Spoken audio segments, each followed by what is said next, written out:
Dr. Vincent Bacote, the director of the Wheaton College Center for Applied Christian Ethics, and I'm glad to be here with my colleague, Dr. Michael McKoy from our Politics and International Relations Department. And so, Dr. McKoy, what do you regard as one of our greatest moral challenges of the moment? So are you asking, in our society and society, the world? You can go very local. You can go very international. I mean, I think because there are so many great moral challenges, yeah. I'll say, I'm actually going to go very personal. I'll start with a kind of personal, not personal to me as like Michael McKoy, but as a teacher of politics. Is one of the things I think most about is speaking in the area of moral challenges is how do we teach through our own moral wrestlings and conclusions over an issue, right? And so I think that as somebody who is teaching all about politics, wants to write about it and study about it, I think it's only right and good that I have feelings about it and opinions about it. And that I think there's an idea that you should be detached or unbiased. And what I certainly agree is, as you're going through that moral discernment, and even reaching moral conclusions, that should be a benefit to teaching and a benefit of study, as opposed to me becoming now a strict proponent of a given idea, such that it stops me from learning anymore or pushes it on my students, right?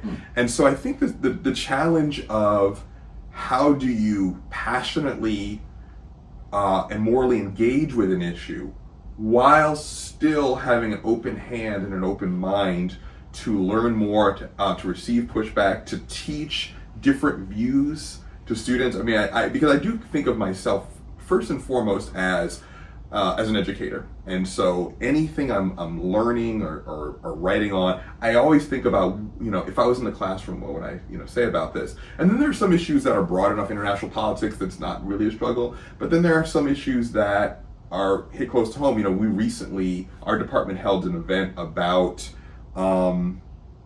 immigration law enforcement, the ICE raids, and I hope we all have, I hope we're all engaging with this morally, right? And yet I think for so many that moral engagement means this side is right, this side is wrong. And if I were to hear a view from the side that I don't agree with, it is my responsibility essentially to shout that, shout that. A moral obligation to shout them down. And I think as a political educator, political science researcher, I have to do the opposite of that.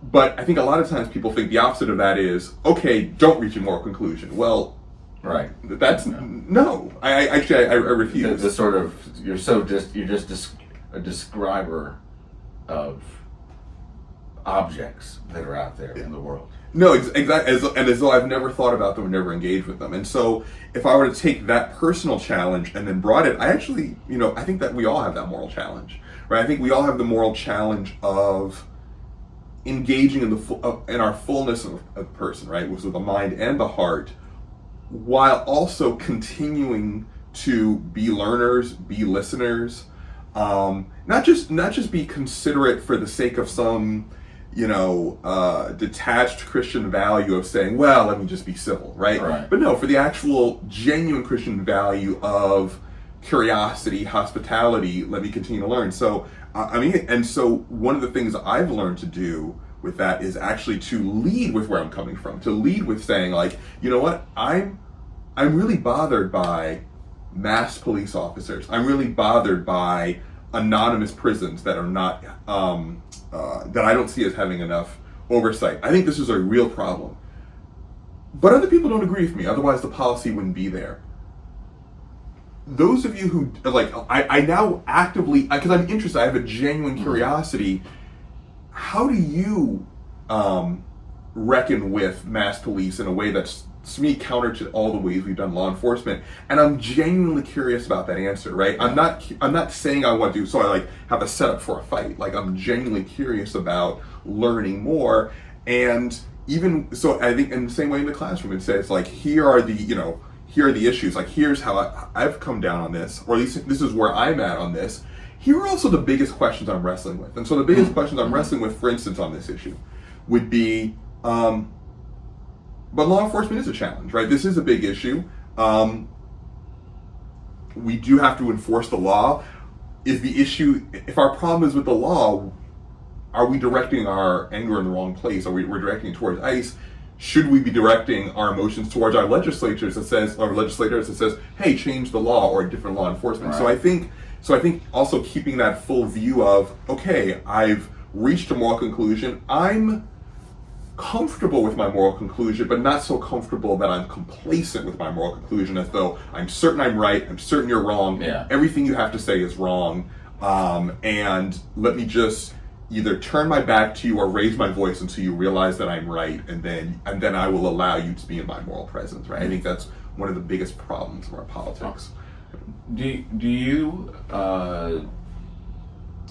think that there's a particular point of reflection you have to have done about a topic in order to then say, hey, here's a good time to have the class discern with me about this moral challenge, as opposed to, something that's happened, you walk in the class, you really think you should talk about it, and so you do talk about it, even while you may be at the beginning of making sense of it yourself.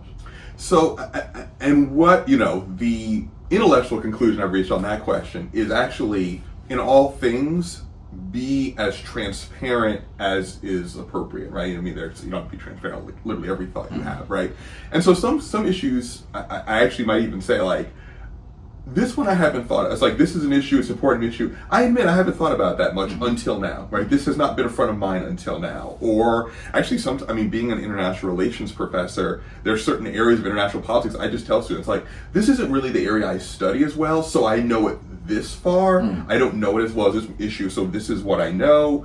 And then sometimes even sharing, like, this is what I know, these are a few things I think about reading, what are some of the questions you have. So I think that, I think it's specifically in answer to your question, that I don't think there's any particular place you have to be in, but I think you should always be open about what place you are at in, right? And I think that, this actually I don't think I certainly know. Previously, I was actually hesitant about this exact point, so I'm glad you asked this question, that I used to, have this situation of, like, I don't know as much as I think I should know about this, therefore I shouldn't talk about it. The difficulty with that is that students have paid their hard-earned, or their parents' hard-earned money to sit in my classroom, and so for me to say I'm going to avoid the issue because I don't think I have the perfect expertise is a disservice to them. Rather, what I should be doing is saying, like, again, certain things I've thought about, I had reached some conclusions on, some I'm in the process of, some are new. I mean, I think one thing that, I teach U.S. foreign policy. A lot of our foreign policy issues are now coming up against Supreme Court rulings, particularly on trade policy. I don't study trade, and I don't know a lot about, and I don't study Supreme Court. So with those things, I start with what I do know. So for instance, when it comes to trade policy, right? Well, what I do know is the Constitution gives the authority to tax to the House of Representatives, right? What I do know is the laws that have been passed that have given the president certain unilateral authority on tariffs. Some of the intricacies of the law, I don't know, and I feel comfortable telling students, like, on these legal issues, that's where I'm not as sure. I'll tell students openly, like, if you've taken a class with this professor, you probably understand these issues better than I do. And sometimes students think I'm just being humble. Like, no, it's like, if you've taken African politics, you probably know, like, how the institutions of certain African countries work better than I do. Like, I just had not had the time to really look into that. I think that just sort of an openness there is what's really called for.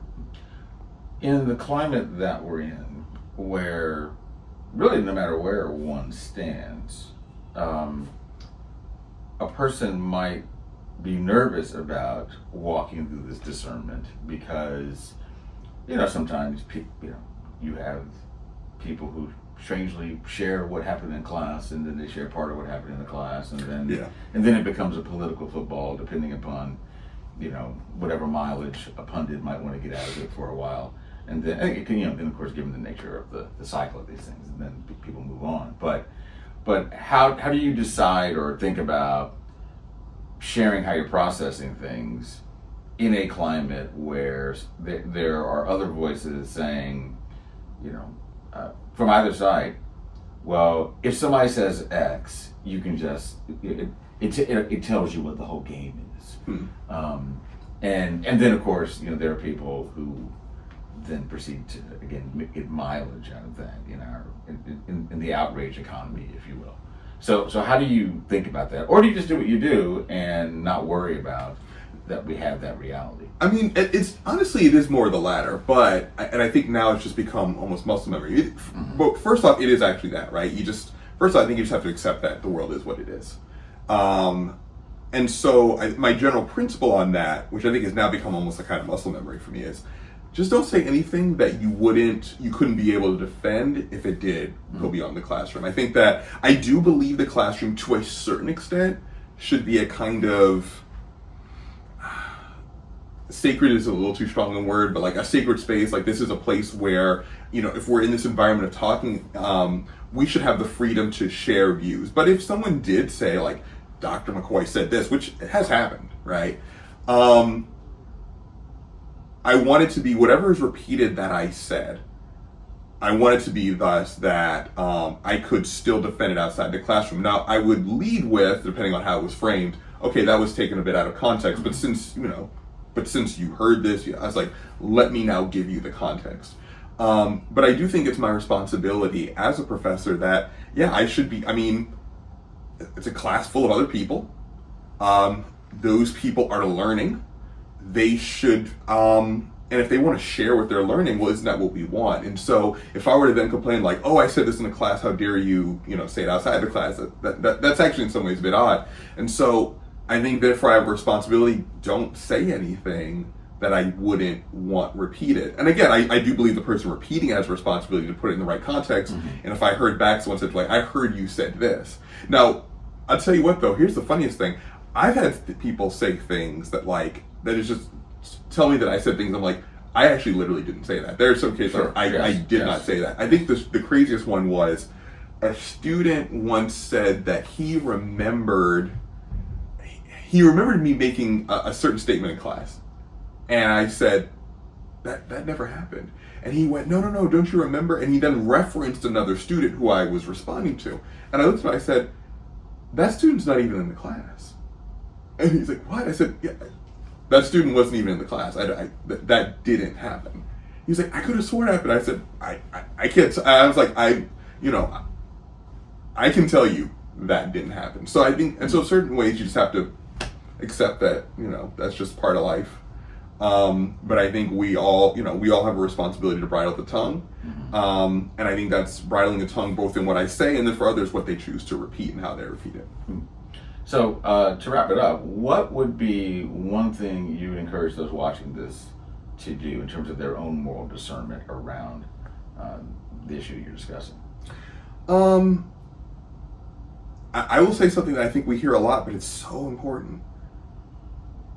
Include people in your intimate circle that don't fully agree with you, right? If everyone around you agrees with everything you say and think, your circle's too small and you're not growing.